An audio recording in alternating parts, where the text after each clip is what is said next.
ಅಪ್ಪನ ಮನೆಯಲ್ಲಿ ಒಪ್ಪತ್ತು ಊಟಕ್ಕೂ ಕೂಡ ಗತಿ ಇಲ್ಲದವಳೇನು. ನಾಳ ಗಂಡನ ಮನೆಯಲ್ಲಾದರೂ ಸುಖ ಸಂತೋಷದಿಂದ ಸರಸವಾಗಲಿ ಎಂದು ಹಬ್ಬೈಕೆ ಮಾಡಿ ನಿನ್ನ ತಂದೆಗೆ ನಿನ್ನ ಹೊರಸೋದಕ್ಕಾಗಿ ನಿನ್ನ ಅಣ್ಣ ಶಿವಾನಂದ 106 ಮೈಲು ನಡೆದು ಊರು ಅಲಿದರು. 1000 ರೂಪಾಯಿ ಕೇಳುವ ವಂಚಕರ ಮಾತಿಗೆ ಎದಪಟ್ಟು ಸರಸರಗಿ ಸಣ್ಣಾಗಿ ಹೋದನಮ್ಮ. ಅದೇನೋ ಇವತ್ತು ಶ್ರೀ ಗುರು ಗೈಬಿ ಬೀರಲು ಕೃಪಾ ಕಟಾಕ್ಷಕದಿಂದ ಕನಕಾಪುರದೊಬ್ಬರು ನಿನ್ನನ್ನು ನೋಡಲು ಬರುತ್ತಾರಂತೆ. ನಿನ್ನ ಅಣ್ಣ ಬೇಗ ಎಲ್ಲ ಸಿದ್ಧತೆ ಮಾಡಂದು ಒಬ್ಬರ ಕೈಯಲ್ಲಿ ಪತ್ರ ಕೊಟ್ಟು ಕಳಿಸಿದಾರಮ್ಮ. ಹೋಗಮ್ಮ, ಬೇಗ ಹೋಗಿ ಅಕ್ಕ ಮಾದೇವಂತೆ ಅಚ್ಚುಕಟ್ಟಾದ ಕನ್ಯಾಮಣಿಯಾಗಿಸಿದ್ದಾಳಗಮ್ಮ. ಯಾಕಪ್ಪ ಸುಮ್ಮನೆ ದಿನಾಲು ನನ್ನ ನೋಡಲು ಬರುವವರಿಗೆ 500 ರೂಪಾಯಿ ಹಣ ಖರ್ಚು ಮಾಡಿ ನಿನ್ನ ಕೈಯನ್ನು ಸುಟ್ಕೋತಾ ಇರುವೆ ನೀನು. ಅಪ್ಪ, ಹೆಣ್ಣು ಮುತ್ತೈದೆಯಾಗಿ ಮತ್ತೊಂದು ಮನೆ ಸೇರಬೇಕಾದ್ರೆ 30 ಕುತ್ತುಗಳು ಇರುತ್ತೆ ಅಂತೆ. ಅದೆಲ್ಲ ಶ್ರೀಮಂತ ಮಕ್ಕಳಿಗೆ ಮಾತ್ರ ಸಾಧ್ಯ, ನಮ್ಮಂತ ಬಡವರಿಗೆಲ್ಲ. ಯಾಕಂದ್ರೆ ಗಂಡಿನವರು 11,000 ವರದಕ್ಷಿಣೆ ಕೇಳಿದ್ರೆ 11,000 ಹೆಚ್ಚಿಗೆ ಕೊಡ್ತೀನಿ ಅನ್ನೋ ಬಲ ಅವರಲ್ಲಿರುತ್ತೆ. ಆದ್ರೆ ನನ್ನನ್ನು ನೋಡಲು ಬರುವವರಿಗೆ ನೀನು ಏನಪ್ಪ ಕೊಡುವೆ?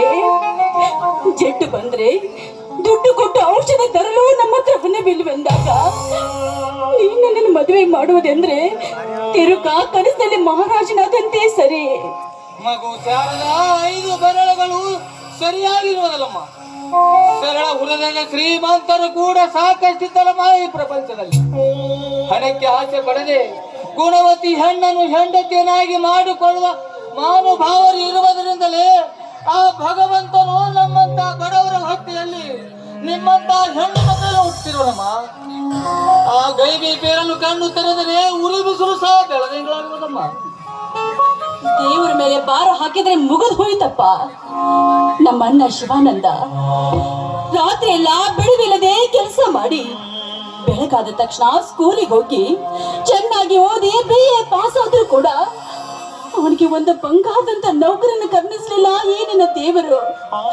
ಅಂದ ಮೇಲೆ ಈ ನಿನ್ನ ಮಗಳಿಗೆ ಮುತ್ತಿನಂತ ಗಂಡನ್ನು ಹುಡುಕೊಡುವುದೇ ಅಪ್ಪ? ಇದೆಲ್ಲ ನಿನ್ನ ಹುಚ್ಚು ಕಲ್ಪನೆ ಅಷ್ಟೇ. ನಮ್ಮ ದುರಾದೃಷ್ಟಕ್ಕೆ ದೇವರು ನಿಂದಿಸಿ ಮತ್ತಷ್ಟು ಪಾಪದ ಹೊರೆ ಹೊತ್ತುಕೊಳ್ಳಬೇಡಮ್ಮ. ಅವನು ಮನಸ್ಸು ಮಾಡಿದರೆ ನಿಮ್ಮನೆಗೂ ನೌಕರಿ ಸಿಗೋದು, ನಿನ್ನ ಮದುವೆ ಕೂಡ ಆಗೋದಮ್ಮ.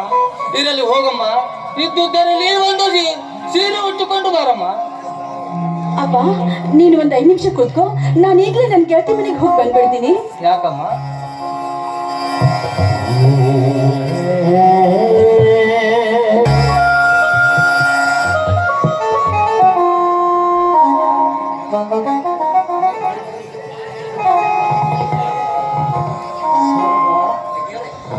ಇಂಥ ಸಂತೋಷದ ಸಂಭ್ರಮದಲ್ಲಿ ಒಂದು ಸೀರೆಯನ್ನು ತಂದು ಕೊಡುವುದಾಗಲಿಲ್ಲಮ್ಮ. ಸ್ನೇಹಿತನ ಹತ್ತಿರ ಹೋಗಿ 2,000 ಹಣವನ್ನು ತೆಗೆದುಕೊಂಡು ಒಂದು ಸೀರೆಯನ್ನು ತಂದಿರುವೆನಮ್ಮ. ನಿನ್ನನ್ನು ನೋಡೋದಕ್ಕೆ ಬರುತ್ತಿದ್ದಾರೆ, ಒಳಗೆ ಹೋಗಿ ಸೀರೆಯನ್ನು ಉಟ್ಟಿಕೊಂಡು ಬಾರಮ್ಮ. ಈ ರೀತಿ ಕರೆಯಬೇಡಮ್ಮ. ಈ ನಿನ್ನ ನುಡಿ ಕೇಳಿದ ಕ್ಷಣ ಕ್ಷಣಕ್ಕೂ ನನ್ನ ಕರಳು ಕಿತ್ತಿ ಬಂದಂತಾಗುತ್ತಿದೆಯಮ್ಮ. ಇರಲಿ, ಬೇಗನೆ ಒಳಗೆ ಹೋಗಿ ಸೀರೆಯನ್ನು ಉಟ್ಟಿಕೊಂಡು ಬಾರಮ್ಮ.